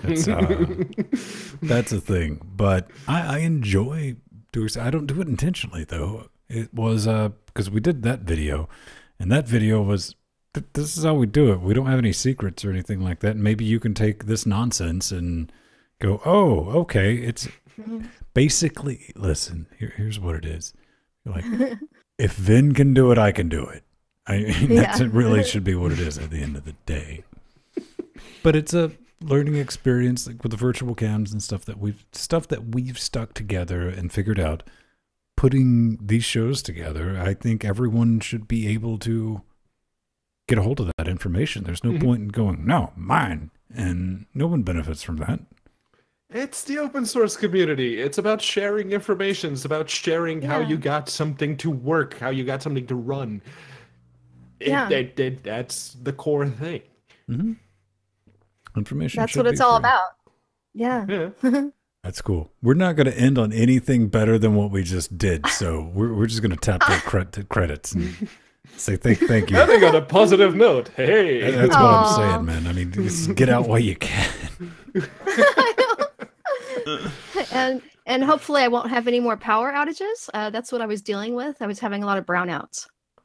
Well, you're in LA. Of course you are. Yeah. So thankfully my box didn't nope, but all my monitors noped at one point. so I'm sorry. That's why there was a pause and I seemed a little confused. Yeah, you had a couple of blinks there. Nothing. Yeah. There was just a couple of missing words, but that was it. Yeah. Okay, good. Hey, beautiful people. Thanks for making this possible. LGC cares. You know we do. We love you. Dynafire. Bye, everyone. Bye, chat room. And we're out. Neat. Awesome. All right, we're getting better. Everyone's starting to... Oh, boy. Yeah, I started freaking out a little bit when my power was going out. I'm like, oh, no. Well, we've had bigger fires. Yeah. Well, that does reconfirm that I really need to get a new UPS. My other one, the battery has died in it, and I need to get a new battery. Dude, I feel you on that. That is like my next. I'm saving pities right now. That's straight up on the wish zone right there. Anybody want to be like a philanthropist, whatever that word is? Philanthropist, yes. Yeah, I think the only reason this box didn't go out is because I have because of all my servers, I have the industrial surge protectors on those, so they don't fluctuate as easily. But all the peripherals, monitors, keyboards, and it just they were going crazy. Yeah, no, Jill has only done about a month worth of LWDWs, and there's already fires happening at her place. There is fire. Yeah. It's great. The LGC contagion continues. You need a beefy one. Like currently right now, I got enough I can keep the box up and running. Yeah. So we won't lose any data, but it's not enough to keep the stream up and going, which is fine, that's not an issue, as long as we don't lose a recording. But I'm glad that you got enough to keep everything up and going, Jill. That's good to know. Yeah. I have my 2 rigs on the nice protector, as well as all my my router and modem and all that. So that's why you got to get to the Ryzen quicker. I noticed there's a noticeable drop in my power bill when I went from an 8150 to a 1700. Wow. Like I was just curious. Yeah, 125 watt TDP that was always just humming. Oh. Thank you, Empty. I was getting worried. I'm like, oh boy. Ben just asked me a question, and I don't know what he said. Why did you kill the Prime Minister of Malaysia? Yes, 5 to 7%, something like that. So yeah, that is one of the things we do have here a lot, and we have a lot of brownouts. So I really need to fix my UPS issue here. You can get the what is it? The I can't think of the word for it right now. My English is failing. Exposure to Pedro 2 days in a row does this to me. The ones UPS that runs constantly off the battery. Oh yeah, that's better. Yeah, those are better, but those are wicked expensive, like $300. Very expensive. Yeah, but you never. I mean, it doesn't switch. You know, uninterruptible power supply. No. Yeah. Yes, those Pedro. are just regular UPSs. Yeah.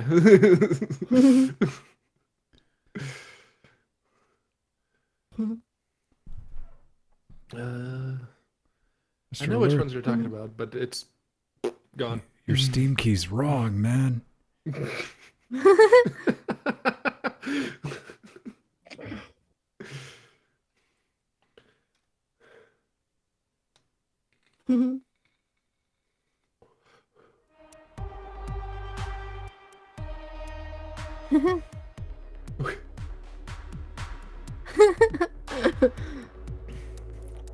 Nothing for Blaster?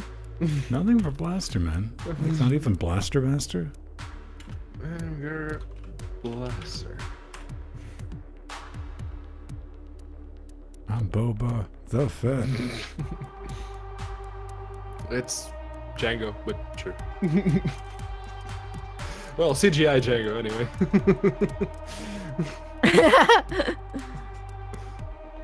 I don't know. It's Count Dookie. Yeah. Count Dookie and ooh, okay, let's see. Memorable Samuel L. Jackson characters. Oof. He's done a lot of things. Samuel L. Jackson, man. I mean, come on. Sam J. That's the only thing that like made those movies. I was like, hey, man, just get Sam J. out of it. It's cool. Samuel L. Jackson is a Jedi. I want the R-rated version of those movies where he just drops some MF bombs. No, man. Well, what you want is Hoth fiction. Okay, just how non-PG are we talking here? PG? PG ain't a word I ever heard of. They speak English in PG? They speak Wookiee in PG?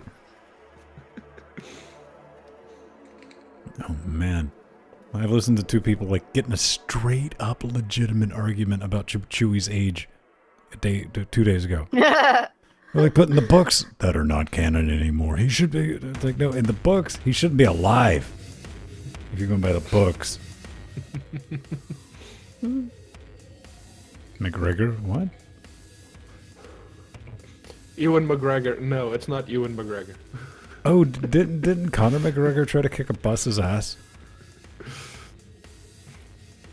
No one watches fighting, so you wouldn't know that. Never mind. I'm sorry. I do varied things. I'm not like necessarily locked into just technology. What about McGruber?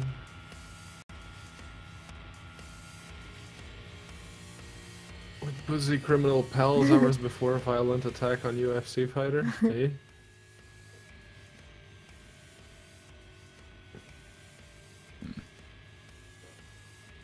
I don't know. Doesn't mention anything to bus. He threw a chair at a bus, dude. That is like the story, the headline. Pedro's like, doesn't say anything about a bus. Except for the pictures of him throwing chairs at the bus, and that's all it is. He's like, nope, no bus here. You should yeah. You should never go into the like police detecting business, man. You would not be good at this. I wasn't in the image search tab, but yeah, there it is. Yeah. Hans McGruber.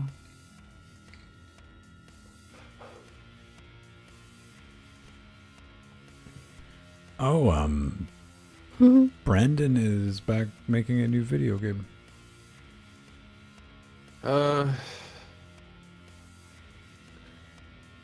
Helena the third person? Mm-hmm. Yeah. I think he sent some keys on like Hangouts or something. I gotta go check that message. So it's just being a big tease, everyone, because I don't even think it's out. But yeah, it's. I remember when he released Helena the Third, and I left him a couple of comments on his Desura page. It's like, okay, it's a good game, but you need to kind of improve the animations on the enemies because the pathfinding is horrible. The enemy animations are lackluster, and I mentioned a bunch of things. And then, like 3 years later, Jim Sterling did a video on Helena the Third when it came out on Steam, and it was like, oh, it's like he's reading my comments word for word. Okay. See, I knew where this was going. It was like, yes, he said what I said. We had opinions that were similar. Me. Validate me.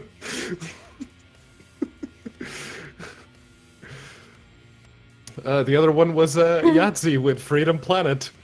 It's like, we threw chairs at Freedom Planet, and then Yahtzee a couple of weeks later puts out 0 punctuation on Freedom Planet. It's like, oh, okay. It's exactly what we said. All right, cool. You even mentioned the Pedro, this is we're why playing you'll someone's persona, isn't never it? become a successful game critic, because the only you value other people's opinions. Yeah. Nope, you can't do that. Your word I is care law. about what other people think about me, okay? Well, I'm a that's narcissist. That's the only reason you pay attention to anyone else. Like, wait, did they say you should see this kid in the show notes? It's like you see him pop into the show notes, goes right down to the comments section to see if anybody wrote some hate mail that involves him, then poof, disappears. It's like, nope, none about me in there. Oh yeah. And isn't Jim Sterling like wrestling or something now? Yeah. He has Stardust. His wrestling alter ego. Did we get any show titles? Let's go check that right quick. Vote.linuxgamecast.com. I saw Artheron suggest a bunch of things. Yeah, 4. Well, Oh, 3 cool. things, yeah. Now we can't count. Poor Bobo. Ultra High Def. Blender. Emacs. Grandma has the podcast. Alright. Yeah, I'm going to vote for Blender, the Emacs of video editing, because that was mine. Yeah, that was a good one. That was a good one.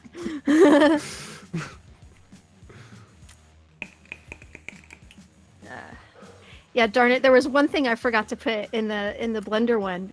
The Blender is the only video editor that allows you to do 3D compositing. So that's one thing that makes it unique. It's because it's a 3D. Yeah, exactly. It's a 3D rendering It's a- engine. That's what it Yeah, does. but That's But kind it of allows you to- it's kind of like saying the infotainment center of my Jetta that plays DVDs. I It's know. like it's the only DVD player that drives at 120 kilometers an hour. It's like that's because it's a car. well, the unique thing about it is you don't have to take your files into another compositor to do the editing. So whether it be from your 3D scenes or importing other 3D scenes. So, oh well. Blender's neat. Yeah. And it's on Steam now, so everyone can make their own Yes. Unity assets in Blender if they want. I don't know if you know, but there's a store where I can just buy them Yeah. and buy. Or, pirate them. Mostly, yeah. That's you can really tell the quality of the game. Made with Unity Personal Edition. I was like, yep, probably with a bunch of stolen assets in it too. Yep. I remember when Unity became a thing, that every single Unity quote-unquote developer, or the problem, as Jim Sterling called them, they were using just Unity and calling it a different thing, and there you go, it's a game. There. We've got a couple of those even on Linux. That's how you know we've arrived as an operating system. Is we have We're playing with the big boys when we have that junk. shovelware Yeah. every morning on Shovelware. Steam. I know. It's not even baby's It's like- first it's- Unity game. It's just straight up shovelware along with what were you saying, Jill? No, is it me? It seems like it's gotten worse since they took Greenlight away. It was supposed to improve it, but it seems Of course, to it have got gotten worse. Yeah, Valve. I'll tell you, we've said this on Saturday show multiple times. Valve just cut out any chance of people getting in the way of that money. Yeah. Because Yeah. with Greenlight, there was the slimmest, albeit slimmest, chance in Tartarus that it might get not greenlit and not make it to Steam. I was like, And hey. if it was using a bunch of stolen assets, not even from the Unity store, it's like, oh yeah, no, that's just going to get noped from Greenlight before it even gets to the store. Now, it goes to the store, then it gets noped. listen, man, Valve's a small, struggling company, and that was hurting it in its wallet. It just needed. Perhaps one of the richest privately owned companies in the planet. Yeah. That's yeah. Now you just cut him a check for $100 and you're Steam. And Getting you can make those $100 back. Steam used to be a thing that you would aspire to, you know, and like, oh man, this game made it to Steam. That was something. That was something you be like, wow, that must be quality. That's a good game. And at some point, you know, within the Linux time frame of having the Linux client, they flipped the switch on. Just F that. Just We're an open market now, yes, and I can't imagine the endless stream of revenues. Okay, the word just escaped me. Refunds. refunds. The endless stream of refunds is helping you all that much there, Valve. Well, they still want that, but a lot of these junk games just come with a mass of cards. But then they have things to where the developers don't know exactly what metrics they need to trigger in order for their game to get enabled for cards. That's not trading cards are not something you get out of the box once your game's on Steam. It's something that's got to be triggered. Yeah. It might be sales or Yeah, it used to be the 2 hours, then they realized that that wasn't enough, so they changed the algorithm and they were purposefully vague about it. But now you have the achievement hunting games, and they keep popping up, so I'm guessing that's doing something. It's like, oh, you're making progress in a game, here's some cards. everyone see this. Oh, Yeah. Facebook's apologizing, Accumulator. You know what? All the war gobble political stuff aside, it's like, but yeah, it's not a bad Photoshop. Not too bad.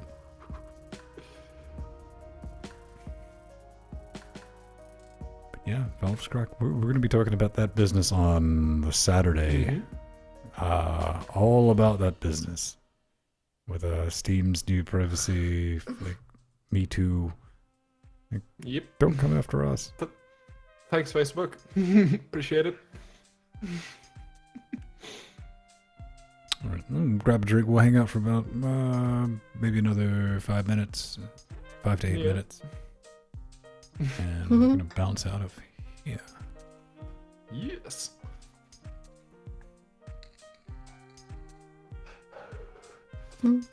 Yeah, no, it's in a way it's great to see that, oh yeah, everyone's clamoring about privacy this and privacy that, and Valve goes, yeah, more privacy, and everyone's going, what the hell are you doing, Valve? What the fuck?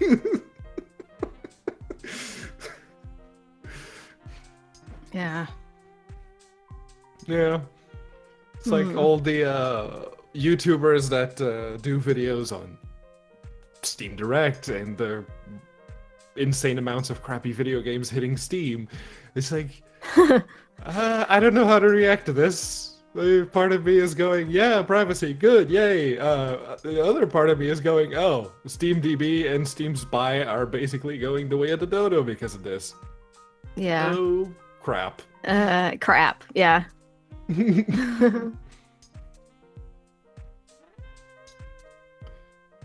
Yeah, a lot of people realize that Steam Spy is great until you realize that the numbers aren't really all that accurate. The only really accurate numbers are the ones that it's just, okay, these people have public profiles and they've played these many hours of a video game. That's about as accurate as it got.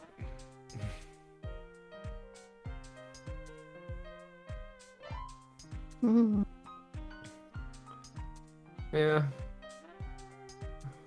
I wonder if there's going to be like a big movement like, oh, set your game list to public so Steam Spy can stay alive, or this, that. Yeah.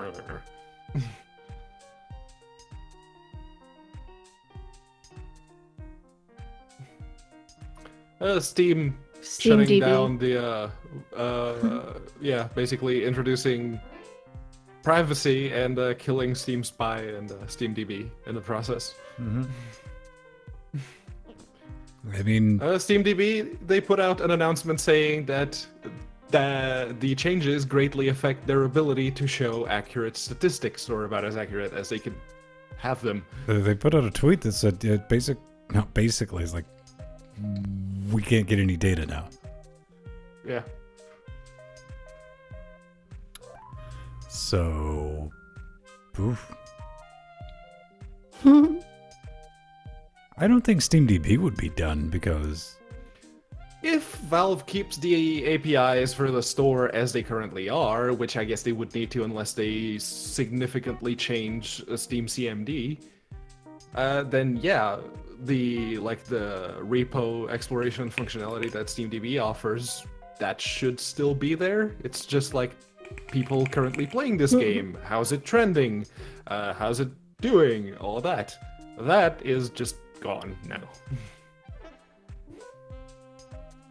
I did get some 3,000 milliamp grenades. 18650s. Huh. Yeah. They're pink. They have the little chair? holes at the top. No.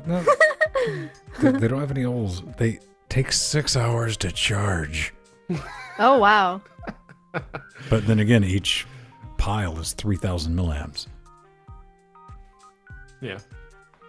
The Steam Connect shouldn't be affected again. If they don't change the API, it's still gonna work. Because that's not pulling from your public profile, it's using the auth API. That admittedly Valve did change a while back because of the CS:GO gambling skins thing. In their ongoing efforts to not to do anything about it, but look like they are. That's the magic trick they're trying to pull. They're like, oh, we're really against this. We revoked the OAuth tokens for these websites. Okay. Bunch of new websites spring up. Neat. And you never heard another word about it. Mm-hmm. It's like, what is a Wookiee doing on Endor?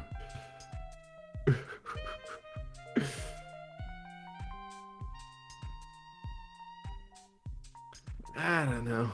I don't know. I guess it remains to be seen how people are gonna react to this as the weekend comes around and people have had some time to digest it. Again, it's nothing but a good thing. We were talking before we went live about the whole internet privacy, and at least it's, at the very least, it's made people aware of things. Like, wait a minute, that was public. That should have been, closed in the first place. Or it's a very hard lesson. I don't think for anyone listening to this show, but just the simple fact that if you're not paying for the product, you are the product. Yeah. So, and I don't know. I don't think people realize that with Facebook so much. Google, I think Google's out in front with it. And it's like, hey, man, you give us information, and we're going to give you some cool stuff back. Steam shouldn't do it. We give you the news you want to hear, the traffic on your way home, because we know all about your life. They give you Google Docs. They're going to give you, Hangouts and all that. But, yeah, there's a price for that. Steam, you do pay money to, because Steam gets a cut of the stuff that you buy through Steam. Yep. So that's a whole different story. Yeah. Even if you only use the client for the free-to-play games, it's you're inevitably going to go, oh yeah, I already got a few games here. I'll buy this one and this one. Oh, I got a bundle that has a bunch of games for Steam. There we go. That's how my Steam library grew. That's I guess I mean, I want people to be able to see, but all the stuff I do on Steam, but you know, kind of like a semi-public person, so. That's actually one of the things I need to change is now, yeah, just make my profile public again. There you go. Everyone can see it.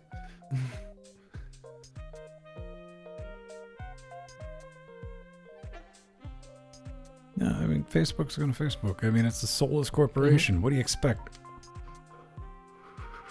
It's like, oh, what? No, not Facebook. I don't believe it. Yeah, soulless. It's soulless. That. Yeah. Man, I don't know. Listen, it's corporations, and corporations going to corporate, man. That's why I have a very difficult time getting into the whole Intel AMD or NVIDIA AMD. It's like, my soulless corporation is better than your soulless corporation. It's like, man, I'm just going to use whoever. Listen, it's a flat playing field of soulless corporations. I'm just going to use whoever has the best product at that time. How about I do that?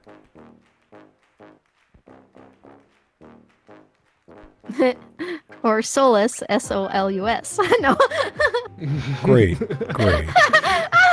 Jill, No. Jill, why did you marry someone who can't spell? And eats live things that crawl He out. actually usually spells really well. Usually. Whoa, you're still getting thrown under the bus a little bit, Steve.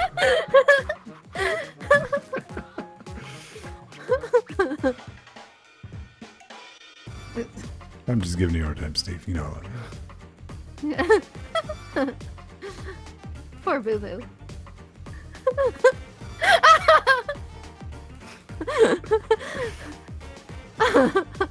Yeah, thank you, S. Michelle.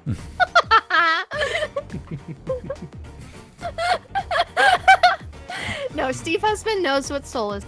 Heard the whole story, and he knows I love Ike.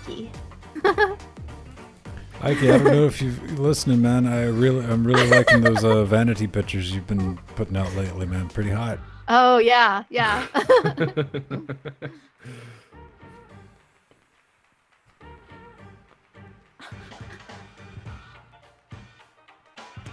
All right. Do we got anything else?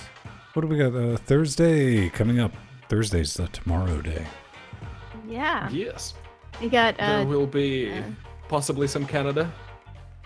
Well, I think it's on schedule. Divinity Original Sin at 7:30 Eastern Time.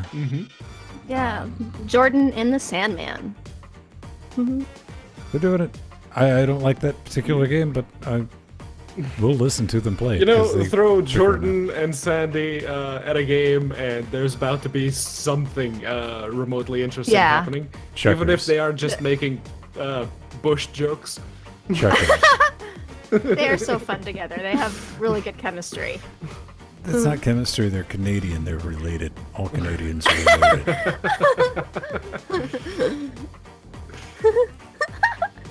And then Friday we have the Friday Night Foo Bar. We'll do that. I think we're going to be doing some Humans Fall Flat.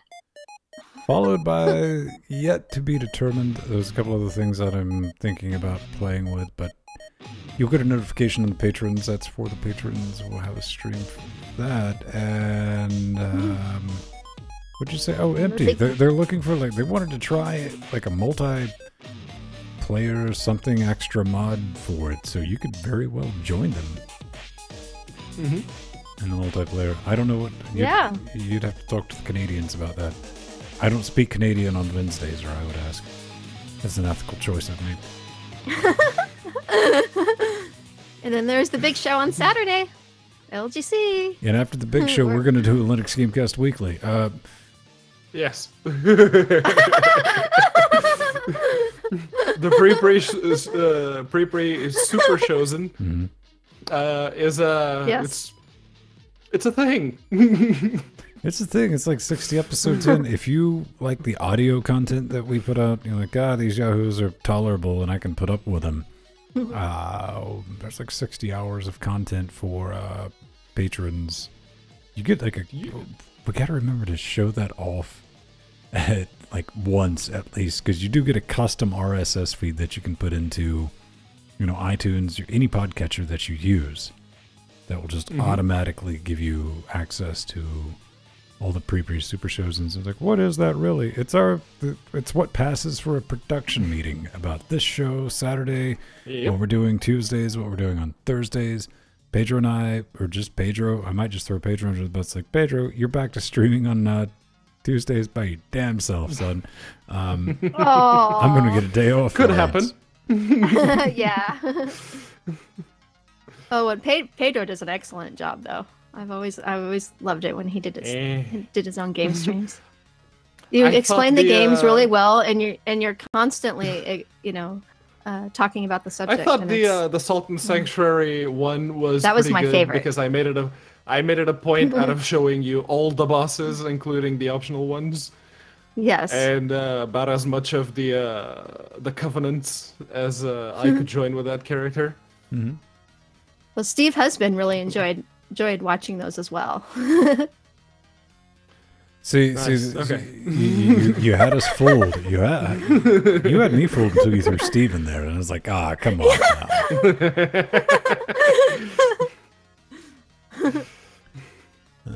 More Windward. Yeah, let's do some more of that. Listen, I'll be there in spirit, even if we go back to like just Pedro doing something on Tuesday. I'll be in the chat room telling him how horrible he is. No. So Pedro. what else is new?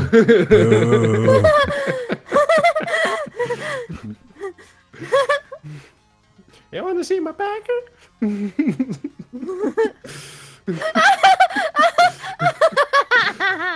That bird will forever live on in LGC Yes. history.